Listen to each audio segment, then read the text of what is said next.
በዚህ ነገር ማንም ሰው እንዲመጣ አልፈልግም። እኔ እናንተ የምወዳችሁ ሰዎች ናችሁ። ለምንድን ነው እሺ እኔን ማተውኝ እንዴ?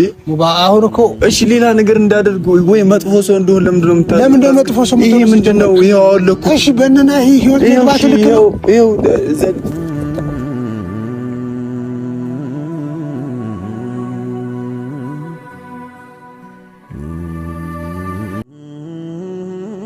ጓደኞቼ ነው ለቁርአን እንዴ? ምን ሆነ ነው? እኔ እኮ ዱዓ ያስፈልገኛል ሚፍታሽ። እኔ እኮ ዱዓ እንድታረጉልኝ እፈልጋለሁ። ሁሉም ሰው ዱዓ እንዲያደርግልኝ እፈልጋለሁ። አሁን እኮ እንደዚህ እንድትሆን እኮ አይደለም። አሁን እንድታለቅስ ወይ እንዲከፋ ወይ ላስጨንቅህ አይደለም እንደዚህ ያልካለሁ። ሌላ ነገር ውስጥ እየከተታችሁ ነው። 666 ትሉኛላችሁ። ሌላ ነገር እኔ ማንንም ውስጤን ሲረብሹኝ ሰላም ሳይሰማኝ ሲቀር ቁርአን ምናምን አስቀራለሁ ራሴ ላይ ማለት ነው። ስለዚህ አንተም አሁን ጓደኛዬ በጣም ስለተጨነቅም ውስጥ ረጋ እንዲል ሩቃ እንድናደርግ እፈልጋለሁ።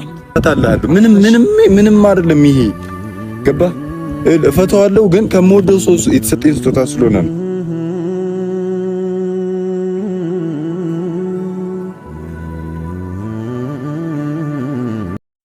አይዞክ ሙባዬ አይዞክ። ሰላም ጤና ይስጥልን ተመልካቻችን፣ እንደምን አመሻችሁ፣ እንደምን ቆያችሁ፣ እንደምን ከረማችሁ የኔ ውድ ቤተሰቦች? እኛ ጋር ደህና ነን አልሐምዱሊላህ። እንግዲህ ዛሬ እንደምታውቁት ሰበር ዜናን ይዤላችሁ መጥቻለሁኝ። እንግዲህ ያው ሙባ በጣም አይዞክ እናትየው ራሱ በጣም አዝናለች እና መተት ተሰርቶበታል ተባለ። እንግዲህ መተት የሰራችበት ሴት ምን አባቷ ነው? የምር ትገደል። እንዴት እንደዚህ ታደርጋለች? የእናቷ አንድ ፍሬ ልጅ ጭራሽ እንዲህ ያደረገችው እንዴት እንደዚህ ታደርጋለች? እንደዚህ እንዴት ነው እናንተ ዝም የምትሉት? እሱ እንዴት ዝም ትሉታላችሁ? እንደዚህ ሲሆን ሙባ እንደዚህ ሲጨልል ጭራሽ እስኪ ሞት ነው እስኪ ጨልል ነው ልብሱ እስኪ ጥል ነው የምትጠብቁት እናንተ? ኧረ ተው። እውነት ያው ሚፍታህ ጥሩ ነገር አድርገሃል። በእርግጥ ሚፍታህ ሩቃ አድርግለት፣ ጥሩ ሀሳብ ነው።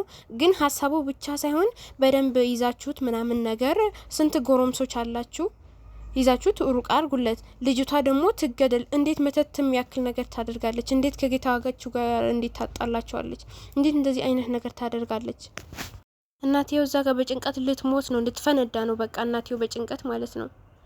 እንዴት የእናቷ አንድ ፍሬ ልጅ እንደዚህ የሆነች? እስኪ ቤተሰብ እናንተ ኮሜንት አድርጉ። የምሬን ነው ምላችሁ።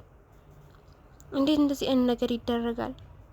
እናትየው በሱ የመጣ ዘጋ ታማ እየተሰቃየች ነው።